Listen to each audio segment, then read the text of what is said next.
Assalamualaikum warahmatullahi wabarakatuh. Perkenalkan, nama saya Julfahdiah Bidakara.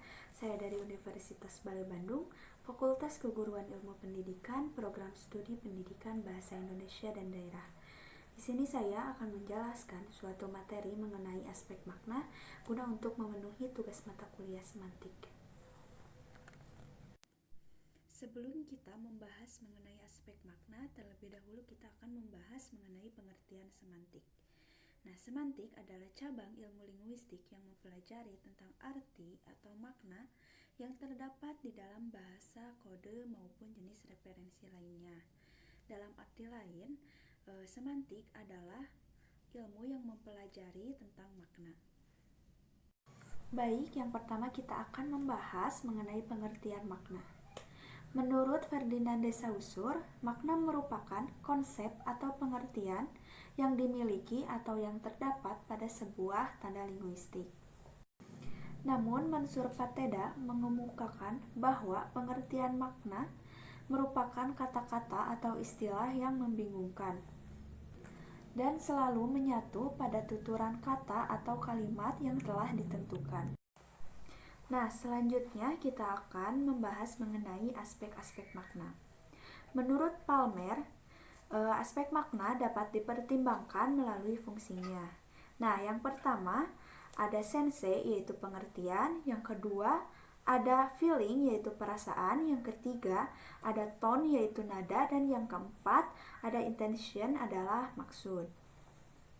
Nah, baik, selanjutnya kita akan menjelaskan satu persatu mengenai aspek-aspek makna yang telah tadi saya sebutkan. Nah, di sini yang pertama ada sense atau pengertian. Pengertian ini dapat disebut juga sebagai tema. Pengertian dapat dicapai apabila si pembicara dengan lawan pembicara atau si penulis dengan si pembaca mempunyai kesamaan yang sama atau kesamaan bahasa yang telah disepakati. Adapun contoh mengenai sense atau pengertian. Nah, yang pertama kita dapat memberikan contoh seperti kampus kami mengadakan studi tour. Nah, yang kedua, kampus kami mengadakan studi tour ke Yogyakarta. Nah, dari kalimat tersebut kita dapat melihat pengertian dan tema yang dipakai yaitu studi tour bukan kampus. Nah, yang kedua kita akan menjelaskan mengenai feeling atau nilai rasa. Nah, feeling atau nilai rasa ini sangat berhubungan dengan sikap si pembicara dengan situasi pembicaraan. Nilai rasa yang berkaitan dengan makna adalah kata-kata yang berhubungan dengan perasaan, baik yang berhubungan dengan dorongan maupun dengan penilaian. Nah, jadi setiap kata mempunyai makna yang berhubungan dengan nilai rasa. Nah, setiap kata mempunyai makna yang berhubungan dengan perasaan. Saya akan memberikan beberapa contoh mengenai feeling atau perasaan. Nah, di sini yang pertama saya akan memberikan contoh yaitu saya tidak bisa berkata apa-apa lagi. Terima kasih atas semua yang telah Anda berikan terhadap saya. Nah, dari contoh tersebut kita dapat melihat bahwa si penutur sedang merasa bahagia dan terkesan. Nah, yang kedua, kita dapat memberikan contoh seperti terima kasih atas semua yang telah Anda berikan terhadap saya.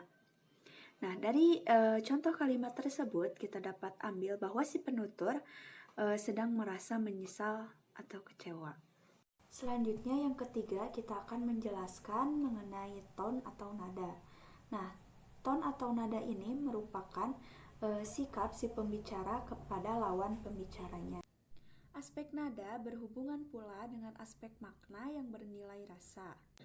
Dengan kata lain, hubungan si pembicara dengan si pendengar akan menentukan sikap yang tercermin pada kata-kata yang digunakan. Yang keempat ada intention atau maksud. Nah, maksud atau intention ini merupakan perasaan senang atau tidak senang. Maksud yang digunakan akan bersifat deklarasi, imperatif, narasi, persuasi, pedagogis, rekreasi, dan politik. Setelah pemaparan tadi yang telah saya sebutkan mengenai makna-makna pada intention atau maksud, di sini ada pula contoh mengenai makna-makna tersebut. Nah, yang pertama di sini ada makna deklaratif. Nah, makna deklaratif ini yaitu contohnya laki-laki dilarang bertamu pada pukul 10 malam. Nah, yang kedua di sini ada contoh dari makna imperatif. Nah, contoh makna imperatif ini yaitu bertulis batas suci.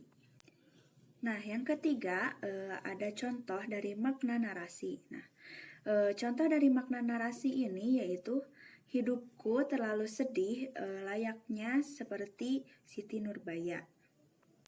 Yang keempat ada makna pedagogis. Nah, makna pedagogis ini contohnya cucilah tangan sebelum makan. Yang kelima ada makna persuasif. Nah, makna persuasif ini memiliki contoh buanglah sampah pada tempatnya. Nah, yang keenam ada makna rekreatif. Makna rekreatif ini memiliki contoh seperti wah, Asep yang keren itu berbicaranya seperti kereta api. Yang terakhir yaitu makna politis.